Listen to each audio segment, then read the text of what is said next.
잘 죽으려면 잘 살아야 돼요. 잘 사는 사람이 죽을 때 행복하게 죽을 수 있습니다. 이 세상에서 보통 안 먹고 안 마시고 안 놀고 고생한 사람이 70살에 당신 암이라고 그러면은 이분들이 공통적으로 하는 얘기가 있어요. 나는 억울해서 못 죽는다고. 공통적으로 하는 얘기가 그 얘기예요. 평생 고생만 하고 살았는데 나는 억울해서 못 죽는다고. 나는 호강해야 된다고. 이때부터 산삼을 캐와라, 좋은 의사를 대라, 다 소용없는 짓이에요. 그러니까 암 걸리기 전에, 당신 죽는다는 얘기하기 전에 이 삶을 만끽하고 삶의 기쁨 속에서 사실 필요가 있다는 겁니다. 그럼 우리나라 1살서부터 30살 행복하냐? 30살서부터 60살 행복하냐? 60살서부터 120살 행복하냐 이거예요. 제 얘기는 제가 왜 120살이라고 말씀드리느냐 하면 20년 전에 제가 강의할 때 앞으로 100세 시대 올 겁니다 라고 말씀드렸을 때 많은 할머니들이 이렇게 말했어요. 신부님, 끔찍한 소리 하지 마세요. 무슨 100살을 살아요? 그런데 요즘 텔레비전에 100세 안보장, 100세 연금보장 나와요 안 나와요? 나오죠? 이런 거 나올 줄 꿈에도 몰랐을 거예요. 그럼 앞으로 20년 후에 텔레비전에서 100세 안보장, 100세 연금보장 나올까요? 20년 후에는 120세 안보장, 120세 연금보장 나오게 돼 있어요. 그렇다면 지금 60대신 분들은 앞으로 몇 년을 더 살아야 되느냐면은 60년을 더 살아야 돼요. 60년을. 아까 첫 시간에 제가 이런 말씀 드렸어요. 남편하고 자식들을 위해서 전부 바치지 말라고. 얼마만 바치라고? 반만 바치라고. 반은 누구를 위해서 남겨놔야 돼? 나를 위해서 남겨놔야 돼요. 내가 행복해야지 남편도 행복하고 자식도 행복한 거예요. 내가 불행한데 어떻게 남편하고 자식이 행복할 수 있습니까? 우리 부모님이 80 넘어 돌아가셨다. 한번 손 들어보세요. 80 넘어 돌아가셨다. 우리 부모, 이렇게 많아요. 부모님이 90 넘어 돌아가셨다. 손 들어보세요. 손 내리시고, 우리 부모님이 아직 90이 넘었는데 아직도 살아계시다. 손 들어보세요. 혹시 우리 부모님 아니라 이모, 고모라도 100살이 넘은 사람이 있다. 한번 손 들어보세요. 거긴 몇 살이에요? 104살. 그 뒤에 분은 101살. 네.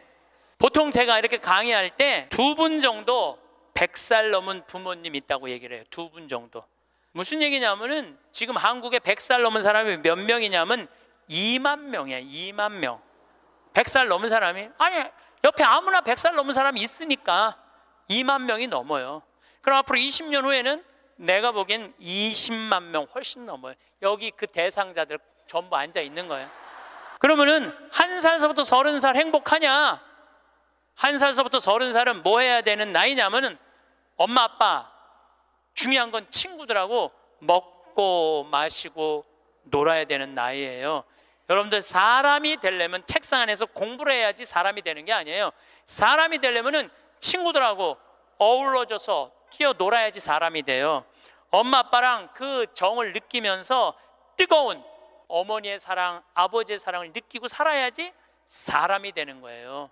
책상 안에서 공부만 한다고 사람이 되는 게 아니에요. 근데 초등학교 1학년 애가 엄마 아빠 친구들이랑 좀 먹고 마시고 놀라 그랬더니 엄마 아빠가 이렇게 말합니다.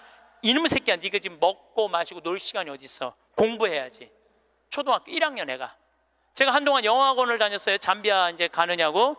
영어학원 이제 지하에다 주차를 해놓고 1층에 애들이 타요.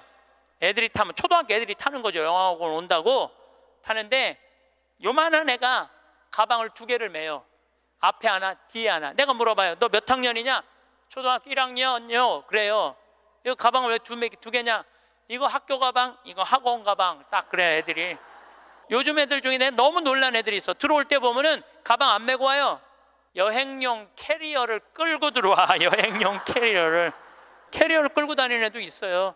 이거 초등학교 애가 학원을 13개까지 다니는 애를 봤어요. 엄마 아빠 친구들이랑 먹고 마시고 놀 시간이 없는 애예요.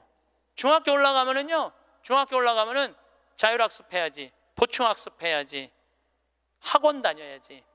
엄마 아빠랑 먹고 마시고 놀 시간이 어디 있어? 얘는, 인간은요 언제 행복하냐면은 먹고 마시고 놀 때 행복한 거예요. 이거는 내가 요즘 인문학 교수들 얘기를 들어보면 결론은 그거야. 근데 너는 나중에 행복해. 넌 지금 나중에 행복하려면 지금 먹고 마시고 놀지 말어. 그래갖고 먹고 마시고 놀지 못하게 해요. 그럼 너 서울대학 가서 먹고 마시고 놀아. 그럼 우리나라 서울대학 가는 애들은, 공부하는 애들의 0.5%만 서울대학을 가요. 99%는 서울대학 못 가요. 99%는 가지도 못할 서울대학 때문에 20년 인생을 다 날려버리는 거예요. 얘네들은 먹고 마시고 놀지 못하는 거예요. 그래서 얘네들 안에 뭐가 없느냐면 기쁨이 없어요. 얘네들 안에 뭐가 없느냐면 행복이 없어요. 친구가 있어야지 사람은 행복한 거예요. 친구가 없는 사람은 판단력이 떨어지게 돼 있어요. 친구가 없는 사람은 정보가 취약할 수밖에 없어요. 그 부모로부터 받은 후광 외에는 아무것도 없었던 거예요. 지금 와서 보니까. 여러분들 자식들도 정말로 답답하게 키우고 싶으면 계속 학원 보내면 돼요. 그러니까 제일 중요한 거는 먹고 마시고 노는 거예요. 그럼 얘가 30년 동안 30살 이후부터 너 행복해야 돼. 그 30살부터 얘가 삼성에 취직해갖고 행복할 수 있다고 생각하세요? 우리말에 이런 말이 있어요. 먹어본 놈이 먹고 놀아본 놈이 논다고. 먹고 마시고 노는 것도 아무나 먹고 마시고 노는 게 아니에요. 먹고 마시고 놀 줄 모르면은 얘는 나중에도 행복할 수가 없어요. 나는 직원들한테도 나중에 잘 안 해줘요. 언제 잘해줘? 지금 잘해줘. 지금 잘해주려면 지금 잘해줘. 예. 나는 가끔 무슨 공항에 20년 동안 청소하는 아줌마들 140만 원 월급 준다는 게 난 이해가 안 되더라고요. 그건 식구로 생각하는 게 아니에요. 우리 집에 와서 일하면은 내 식구인데 적어도 우리 집에서 일을 하면서 인간의 품위는 유지하고 살아야 될 거 아니에요. 그러니까 대우를 잘해줘요. 그런데 저는 학벌을 참 싫어해. 내가 아주 공개적으로 강의 때 얘기하잖아요. 난 서울대학 싫어한다고. 싫어해요. 저는 내가 서울대학 1년에 한 번씩 특강 꼭 가지만 그래도 싫어해요. 그래서 우리는 학벌을 따지지 않아. 직원 채용할 때 서울대학을 나왔든 유학을 갔다 왔든 이대를 나오든 연대를 나오든 일반 대학을 나오든 중학교를 나오든 고등학교를 나오든 초등학교를 나오든 첫 월급은 똑같아. 다 210만 원이에요. 아무리 잘났어도 210만 원, 아무리 못났어도 210만 원. 거기서부터 내가 평가하겠다는 거예요. 그리고 왜 내가 학벌을 따지지 않느냐면은 매주 띄우는데 뭐하러 서울대 졸업장이 필요해? 매주만 잘 띄우면 되지. 그렇지 않아요? 아니 매주가 서울대생만 보면 나 잘 떠야 되겠다 이래요? 행복한 사람이 매주도 잘 띄우더라고 보니까. 이번에 우리 생태마을에서 깻잎을 4.5톤을 땄어요. 깻잎 장아찌 하려고 4.5톤 어마어마하게 땄어요. 그런데 깻잎 따는데 뭐하러 그놈의 2대 졸업장이 필요해? 그냥 그 2대가 뭐라고 그 온 나라를 뒤집어가면서 2대 집어넣어갖고 참 웃기지도. 우리는 깻잎 따는데 2대 졸업자 필요 없어. 뭐만 잘하면 돼? 깻잎만 잘 따면 돼. 깻잎만. 그런데 우리 생태마을에 이렇게 대우가 좋고 나는 나름대로 어제도 제가 새벽에 부모님하고 좀 어디를 좀 갈 일이 있어갖고 새벽 4시에 집을 나오는데 별이 이게 여러분들하고 같이 나누고 싶어. 근데 새벽 4시에 평창에 있어야 돼. 그 시간에 얼마나 영롱하고 아름다운지 참 좋아요. 너무너무 행복한 곳이에요 우리 생태마을. 그런데 우리 생태마을에 누가 남아서 일을 하느냐 가만히 봤더니 이제까지 200명도 더 왔다 가고 이력서도 이렇게 쌓여 있어요. 취직하겠다고. 근데 결국은 어떤 사람이 남아있느냐면은 부모님하고 친구들하고 어렸을 때 먹고 마시고 논 애들이 남아서 일하더라고요. 간혹 저한테 신부님 우리 애가 우울증이에요. 우리 애가 왕따 당했어요. 우리 애가 컴퓨터 중독이에요. 우리 애가 알코올 중독이에요. 신부님 사람 하나 살리는 셈 치고 우리 애 좀 받아주세요. 내가 또 마음이 약하니까 받아줘요. 받아주면은 3개월 이상을 못 버텨요. 본인이 그런다고 생태마을의 환경이 아무리 좋아도 그렇게 내가 아까 얘기했죠. 먹어본 놈이 먹고 놀아본 놈이 노는 거라고. 어렸을 때 불행하게 자란 애들은요 그 공동체 안에서 직장생활 못해요. 아니 KBS에서도 실험을 했잖아요. IQ 좋은 애 성적 좋은 애, 생활기록부 좋은 애, 이거 쉽게 말하면 먹고 마시고 노는 애. 초등학교 6학년 때 요 성적표를 가지고 30년 후에 추적을 해봤어요. 누가 행복하게 사나? 그랬더니 IQ 좋은 애도 아니고 성적 좋은 애도 아니고 뭐 좋은 애야? 생활기록부 좋은 애, 먹고 마시고 노는 애들이요, 결국은 잘 살더라 이거예요. 결국은. 그러니까 여러분들 자식들한테 너 공부 잘해야지 행복하다는 얘기는 틀린 얘기예요. 이 얘기가 핀란드에서는 이미 결론이 난 거예요. 핀란드는 초등학교 입학 조건이 뭔지 아세요? 잘 노는 애. 잘 노는 애가 입학 조건이에요.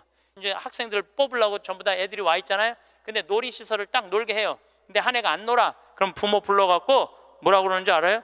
얘 유치원에 다시 보내라고. 왜 우리 애가 유치원에 가? 얘는 지금 노는 법을 모른다고. 놀아야지 사람이 되는 거예요. 놀아야지.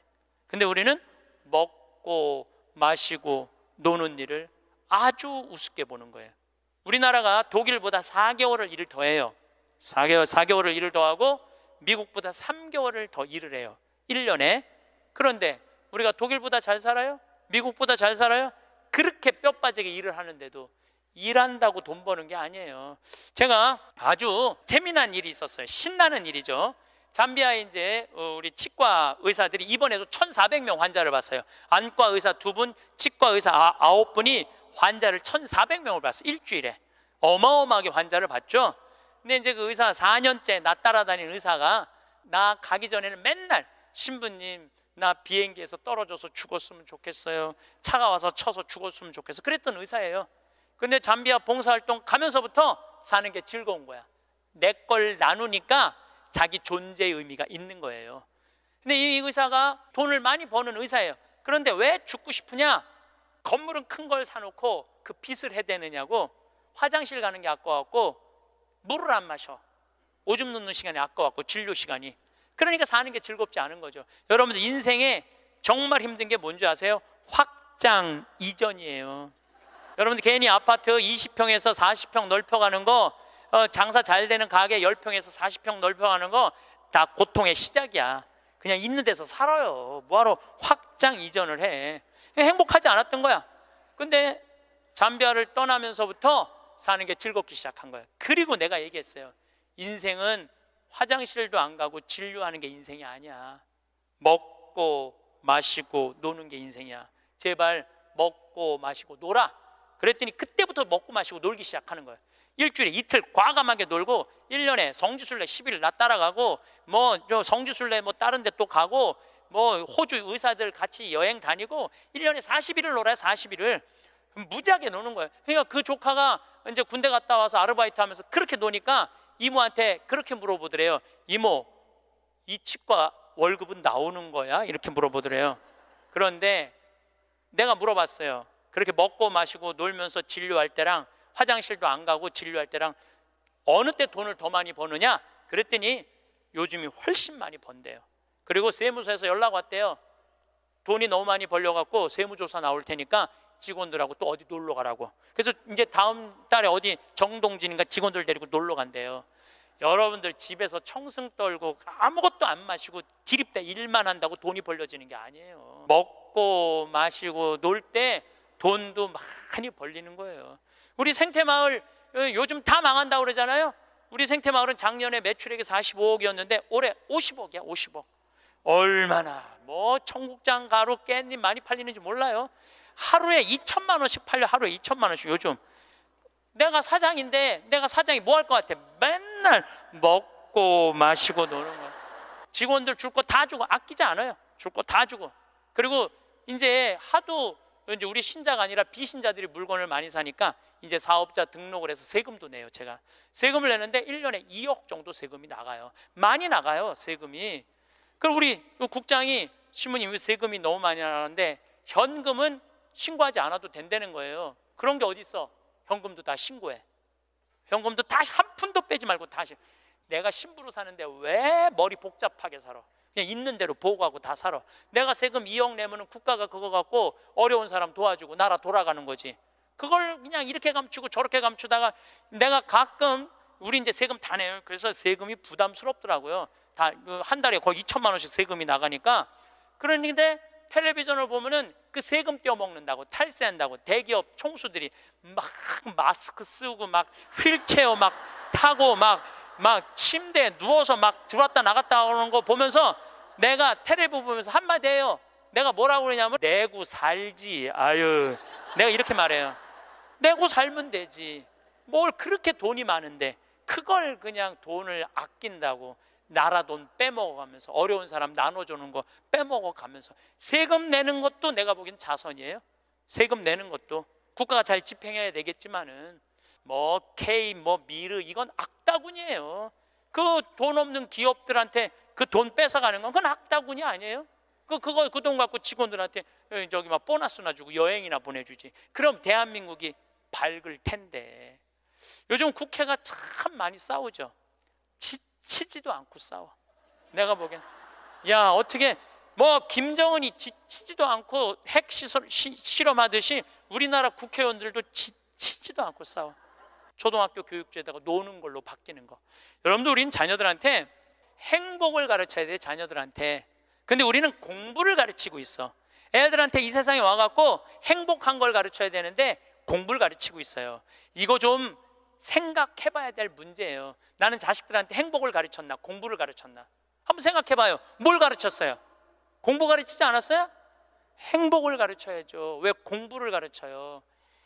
2006년에 우리나라가 1년에 10만 명씩 조기 유학을 보냈어요.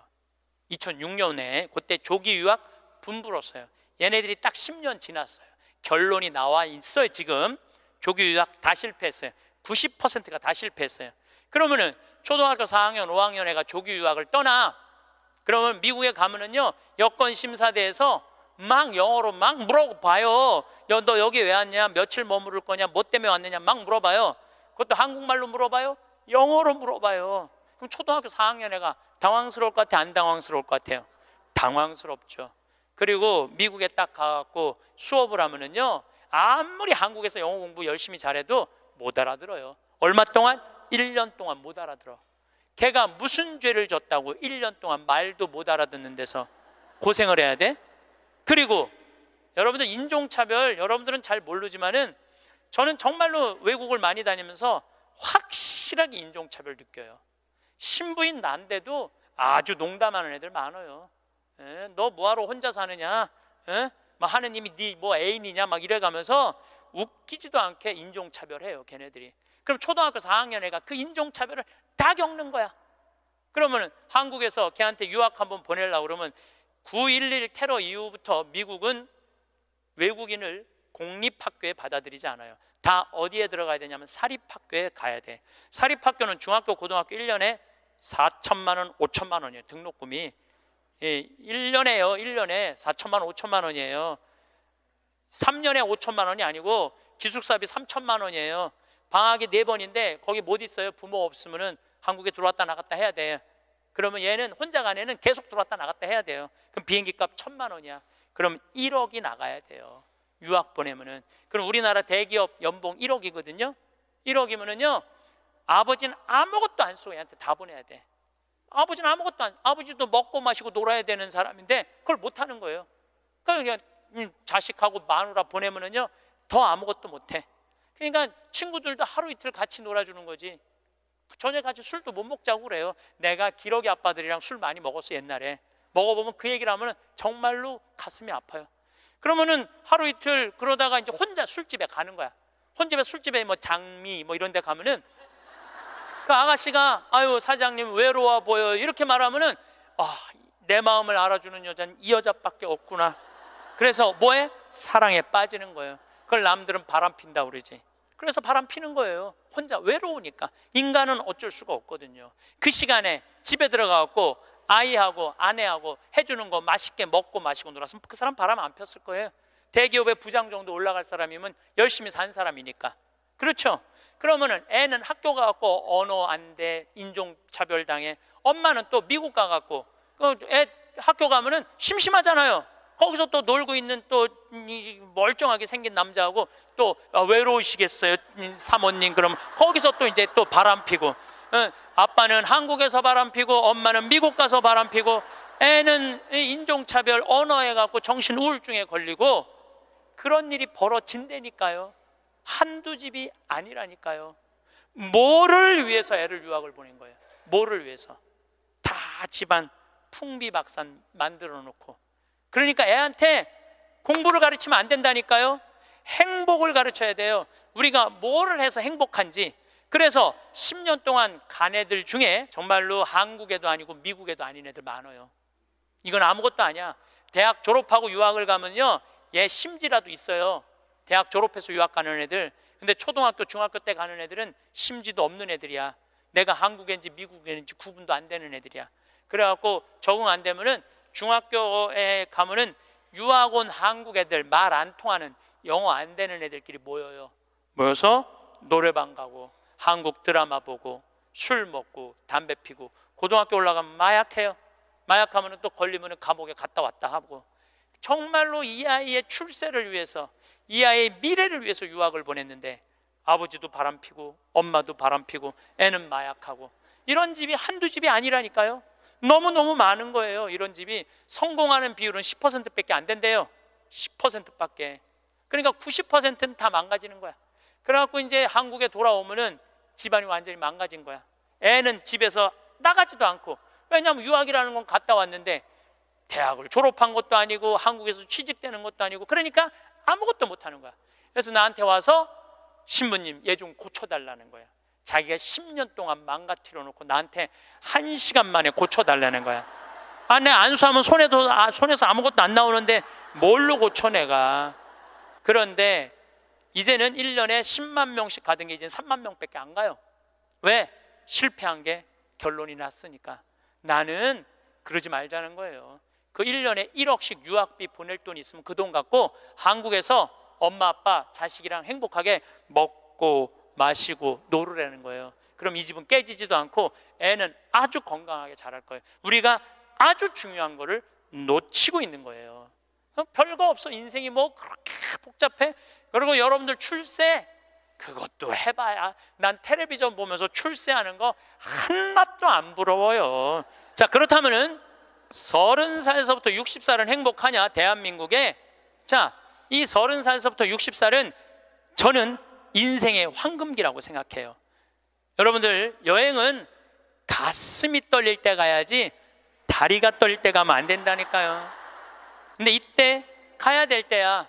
그런데 자식 공부시킨다고, 자식 출세시킨다고 나는 안 먹고 안 마시고 안 놀아. 30년 동안 그랬어. 그럼 이 사람은 30년 동안 껍데기 인생을 산 거예요.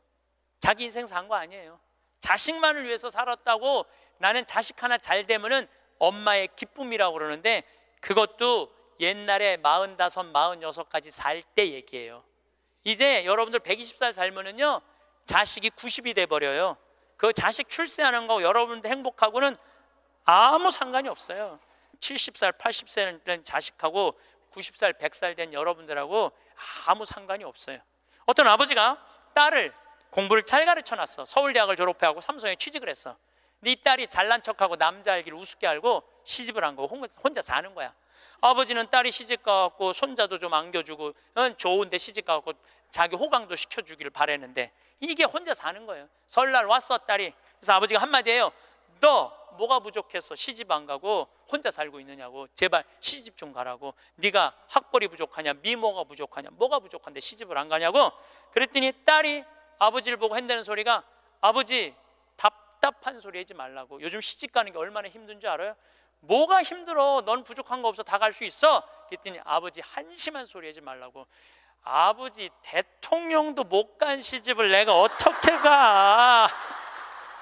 생각해보니까 대통령도 시집도 못 가고, 시집만 못 가. 요즘 아주 그냥 처지가 아주 곤궁하게 됐잖아요. 뭐 그래 또 아버지가 질 수가 있어? 그래서 한마디 더 해요.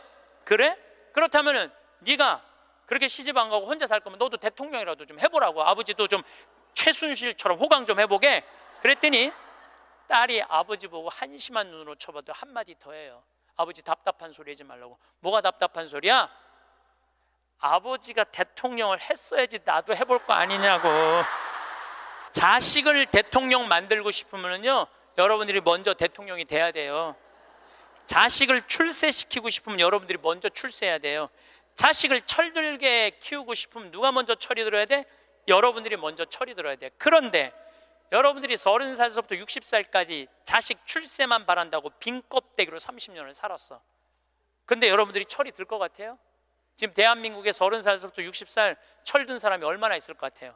그래서 유학 보내고 자기는 한국에서 바람피고 아내는 미국 가서 바람피고 애는 정신병이 들어요? 철이 안 들은 거예요. 삶의 의미가 뭔지 모르고 살고 있는 거예요. 진정한 삶의 기쁨이, 진정한 삶의 행복이 뭔지 모르고 사는 거예요. 정말로 자식을 행복하게 키우고 싶어? 여러분들이 행복해야 돼요. 여기 이 셰익스피어가 아주 재미난 글을 썼어요. 중년에게 주는 9가지 교훈이라는 글을 썼어요. 한번 이 사람 한 400년 전 사람이 쓴 것 같은데 보세요. 첫째, 학생으로 계속 남아있어라. 배움을 포기하는 순간 우리는 폭삭 늙기 시작한다. 그러니까 여러분들 학생이기를 포기하면 안 된다는 거예요. 끊임없이 배워야 돼. 애만 배우는 게 아니야. 여러분들 배우셔야 돼요. 공부도 하고. 저는 제가 30살에 환경공학을 공부했어요. 얼마나 좋은 공부였는지 몰라요. 내가 다닌 학교는 나는 아주대학 산업대학원을 다녔어요. 그런데 요즘 대학원 조금 돈이 좀 들어가서 그렇지 많아요. 가면은 뭐 내가 빵점도 받고 그랬지만은 그래도 석사학위도 받았어요. 공학 석사학위도 아주 재밌어요. 그리고 40이 돼갖고 글 쓰는 거 배웠어요. 글 쓰는 거 배워갖고 이 책도 지금 5권인가 책 냈잖아요. 얼마나 좋은지 몰라요. 요즘은 내가 유튜브를 통해서 정말 많이 배우고 있어요. 배우니까 참 재밌어요, 사는 게. 그러니까 여러분들도 배우는 걸 포기하시면 안 돼요. 둘째, 과거를 자랑하지 마라. 옛날 이야기밖에 가진 것이 없을 때 당신은 처량해진다. 삶을 사는 지혜는 지금 가지고 있는 것을 즐기는 것이다. 이거 셰익스피어도 똑같이 말했어. 지금 가지고 있는 것을 즐기는 거야. 지금. 그러니까 뭐 나중도 생각하지 말어. 옛날도 생각하지 말어. 지금 오늘을 즐기면 되는 거예요. 있는 돈 갖고 나중에 쓰려고 그냥 쥐고 있지 말고 쓰세요. 내가 쓰라는 건 사치하라는 게 아니에요. 돈도 규모 있고 멋있게 쓸 수 있거든요. 쓰는 법도 나는 배워야 된다고 생각을 해. 세 번째, 젊은 사람과 경쟁하지 마라. 대신 그들의 성장을 인정하고 그들에게 용기를 주고 그들과 함께 즐겨라. 이것도 참 좋은 얘기 같아요. 그래서 나는 우리 여주에 우리 젊은 신부님들 계속 많이 초청하고 있어요. 함께 같이 하자고. 근데 참 젊은 신부들이 같이 있으면 참 좋아요. 저는 우리 생태마을의 부관장 모임을 한 달에 한 번 꼭 해요. 출신 부관장 신부님들, 그 신부들이 싫어할 수도 있지만은 한 달에 한 번 젊은 신부들을 모이면은 내가 모르는 것 너무너무 많이 알려줘요. 그들과 함께 즐길 수 있는 것만 해도 좋은 거죠. 넷째, 부탁받지 않는 충고는 굳이 하려고 마라. 늙은이의 기우와 잔소리로 오해받는다. 이것저것 챙겨나지 말라는 거예요. 우리 어머니가 그런 거 참 잘하는데 챙겨나지 말라는 거예요. 다섯째, 삶을 철학으로 대체하지 말아라. 삶을 살아라는 얘기예요. 로미오가 한 말을 기억하라. 철학이 줄리엣을 만들 수 없다면 그런 철학은 지워버려라. 삶을, 현실을 살아라는 얘기예요. 괜히 개똥 철학하지 말고. 여섯째, 아름다움을 발견하고 즐겨라. 약간의 심미적 추구를 게을리하지 말아라. 제가 이번 주 이선희 대전 공연이에요. 서울에 공연을 보니까 없더라고. 우리 평창은 대전이나 서울이나 거리가 똑같아. 그래서 이제 대전으로 가는데 점점 나이를 먹으면 먹을수록 공연도 많이 가요. 저는 여기 이 삼성 여기 뭐 스퀘어인가 여기 공연 많이 와요. 예술의 전당도 많이 와요. 많이 와야 1년에 많이 온다고 그래요. 1년에 2-3번이야. 그 2-3번이라도 공연을 즐길 수 있으면 삶이 굉장히 풍요로워지더라고요. 또 일곱째, 늙어가는 것을 불평하지 마라. 가엾어 보인다. 몇 번 들어주다 당신을 피하기 시작할 것이다. 나 늙은 거 자랑하지 말라는 거예요. 그것도 맞는 얘기 같아요. 늙은 거 누가 뭐 알아주기는 해요. 아무도 안 알아주죠. 나이 먹은 거 자랑 아니야, 내가 보기에는. 그리고 나이를 먹으려면 곱게 먹어야 돼. 나이값을 하고면서 늙어가야지. 나이값도 못하고 나이만 디립다 먹으면 그게 뭐가 자랑이에요. 여덟 번째, 젊은 사람에게 세상을 다 넘겨주지 말아라. 이건 뭐냐면 재산 주지 말라는 거예요. 그들에게 다 주는 순간 천덕꾸러기가 될 것이다. 여러분들 아까 제가 말씀드렸죠. 자식하고 남편한테 다 주지 말고 얼마만 주라고? 반만 주세요. 항상 오늘부터 마음도 반만 주세요. 다 주지 말고. 두 딸에게 배신당한 리어 왕처럼 춥고 배고픈 노년을 보내며 두 딸에게 죽게 될 것이다. 이 리어 왕이라는 이 셰익스피어 이 작품을 읽어보면 굉장히 재밌어요. 딸들한테 자기 왕권을 다 넘겨줘요. 왕권 넘겨준 딸 때문에 이 사람 죽어요. 왕이 결국은. 그러니까 여러분들도 자식들한테 다 넘겨주지 마세요. 여러분들의 인생을 사세요. 아직 여러분들 한참 남아있거든요. 9번째, 죽음에 대해 자주 말하지 마라. 죽음보다 확실한 것은 없다. 인류 역사상 어떤 예외도 없었다. 확실히 오는 것을 일부러 맞으러 갈 필요는 없다.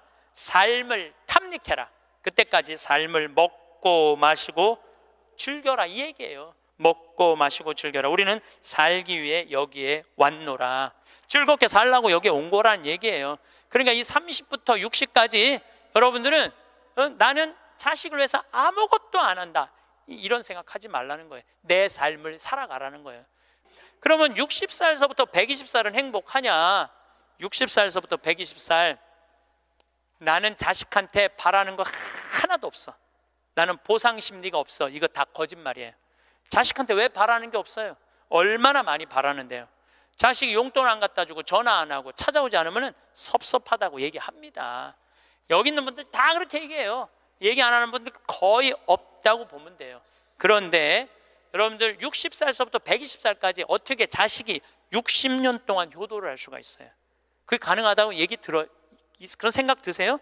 나는 60년 동안 효도 받아 먹을 거야. 60살서부터 120살까지. 이거는 있을 수 없는 얘기예요. 그리고 늙어서 자식이 효도하면 행복하고 자식이 효도하지 않으면 불행하고. 왜? 늙어서 행복을 자식한테 떠넘겨. 그냥 내가 행복하면 안 돼요?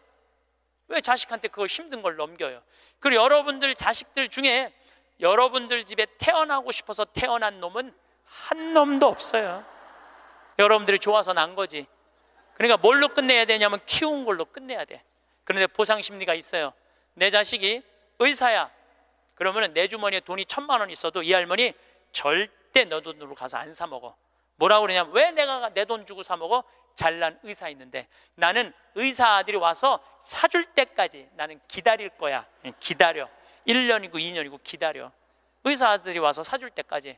근데 여러분들 자식이 무슨 무당이야? 막 수술하다가 엄마가 오늘 갈비 먹고 싶어 하네? 내가 가서 갈비 사줘야지. 전화해요. 엄마, 내가 막 수술하다가 생각이 나는데 엄마 오늘 갈비 먹고 싶었지? 내가 오늘 가서 사줄게 라고 전하는 자식은 대한민국에 단 한 명도 없습니다.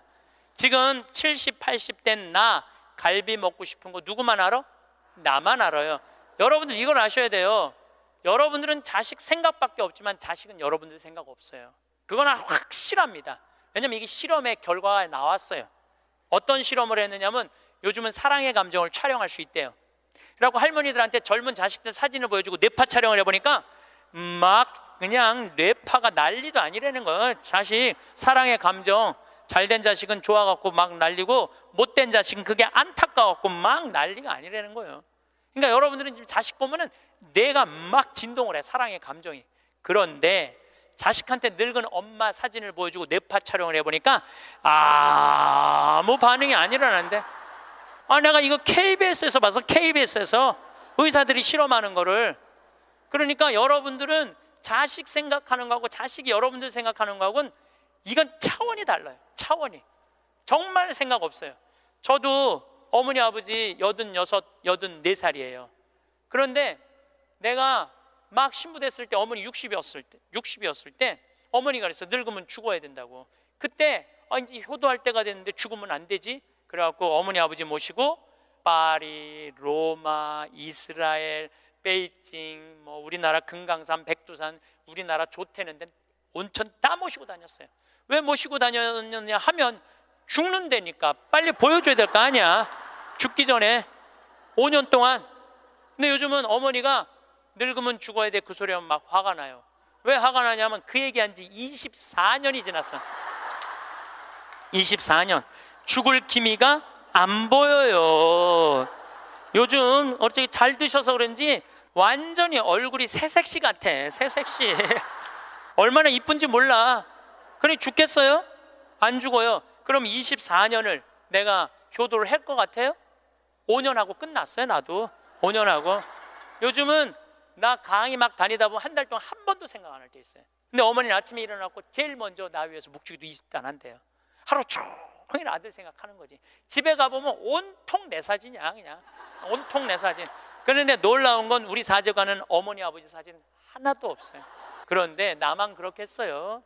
여러분들 자식들 먹고 살기 바쁜데 생각 안 해요. 그러니까 이제 내 인생의 주인공은 누구라고 생각하면 돼? 나라고 생각하면 돼. 그러니까 내가 지금 갈비 먹고 싶은 거 누구만 알아? 나만 알아. 그럼 누가 사줘야 돼? 내가 사줘야 돼. 누구 돈으로? 내 돈으로. 무슨 돈으로? 집 잡혀서. 그런데 우리나라 노인이 지금 700만 명이에요. 65세 이상이. 그러면 부부가 산다고 하면 350만 세대죠. 350만 세대 중에 집 잡혀서 주택연금으로 사는 세대는 3만 5천 세대에 지금. 그럼 100명 중에 1명만 연금으로 사는 거예요. 자, 나 65세 넘었다. 한번 손 들어봐. 65세 넘었다. 왜 손 안 들어? 여기 지금 다 내 눈에 보이는데 이렇게 많어. 자, 손 내리세요. 자, 이 중에 나 정말로 집 잡혀서 연금으로 생활하고 있다면 손 들어보세요. 지금 한 분, 두 분, 그러니까 제 말이 세 분, 네 분, 제 말이 맞아요. 지금 여기 한 1000여 분 있는데 거의 100명 중에 1명만 집을. 그런데 이 집 잡혀서 사는 분과 집 안 잡혀서 자식한테 물려주겠다는 분하고 삶의 질은 또 달라요. 집 잡혀서 한 달에 150만 원이든 200만 원을 받아 사는 사람들은요, 근심 걱정 하나도 없대요. 마음이 그렇게 편안하대요. 그런데 자식들 용돈 받고 집 물려줄 생각으로 용돈 받고 사는 분들은 어떤 딸은 자식이 10만 원도 갖다 주고 20만 원도 갖다 주고. 우리나라 평균 용돈이 10만 원이에요. 평균 부모님한테. 그럼 20만 원도 갖다 주고 30만 원도 갖다 줘. 근데 어떤 달은 100만 원도 갖다 줘. 100만 원도 갖다 주면 이 할머니가 그 돈을 못 써요. 왜 못 쓰는 줄 아세요? 다음 달에 얼마를 갖다 줄 줄 알고 이거 홀딱 닦았어. 그냥 계속 불안하게 사는 거야. 계속. 그럼 늘 불만 속에서 사는 거야. 내 인생의 주인공은 난데 남한테 계속 기대고 사는 거예요. 그러시지 마세요. 내 강의를 듣고 정말로 당신 스스로 갈비를 사 먹으러 간 할머니들이 나한테 편지 많이 해요. 또 찾아도 많이 와요. 신부님 말대로 내 돈으로 사 먹어보니까 인생이 바뀌더래요. 어떻게 바뀌느냐 하면 더 이상 자식 기다리지 않게 되더래요. 그리고 더 이상 원망하지 않게 되더래요. 더 이상 섭섭한 거 없더래요. 그냥 내 돈 갖고 내가 사 먹으면 되지. 대신 너는 나한테 재산 끝이야. 이렇게 딱 정리가 되고 나니까 너무 편안하더래요. 그리고 남은 인생은 내가 책임질 수 있겠다라는 자신감이 생기더래요. 그래서 너무 감사하다고, 너무너무 감사하다고. 아니 그 할머니 중에 내 강의에 딱 맞는 할머니 한 분 오셨어. 여기 여의도에 사는 분인데 개신교 다니는 분이야. 순복음교회 다닌대요. 빌딩이 3개가 있대. 우리 집에 왔는데 뭐 하여튼 에쿠스 뭐 900인가 뭐 리무진인가를 타고 왔는데 어마어마하게 좋은 차를 타고 왔어요. 에쿠스가 아니라 제너시스 기사를 대갖고 왔어. 근데 그러는 거예요. 신부님 내가 40에 혼자 돼갖고 아들 셋을 키웠다는 거. 신부님 말대로 의사, 교수, 사장이라는 거예요. 근데 2년 전까지는 내가 너희들 그렇게 키웠는데 왜 나 한번 안 찾아오느냐 맨날 원망했대요. 근데 어느 날 갑자기 내가 그러더래요. 늙어서 갈비 먹고 싶으면 지 돈으로 사 먹으라고. 왜 자식을 기다리느냐고. 근데 자기 돈으로 사 먹어보니까 더 이상 안 기다려지더래요. 섭섭한 거 없더래요. 그리고 사는 게 너무너무 즐겁더래. 자식하고의 이런 관계를 끊고 내 삶을 살다가 보니까 걸리는 게 하나도 없대. 그러니까 여러분들도 그렇게 사셔야 돼요. 언제까지 자식하고 엉겨서 그걸 살 수 있다고 생각하세요? 그냥 내 인생의 주인공은 나야. 내가 알아서 살아야 돼. 그래서 여러분들의 인생을 꼭 사시기를 바랍니다. 행복합니다. 마지막 돌아갈 곳이 어딘지 분명히 알고 있는 사람. 돌아갈 곳이 어딘지 알아 그 길을 닦으며 사는 사람. 먼 여정에도 가지고 갈 것이라고는 남에게 베푼 것뿐인 사람. 가지고 갈 것이 하나도 없이 살아온 흔적조차 남기지 않는 사람. 살아서는 조롱과 부끄러움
징글거리지 않는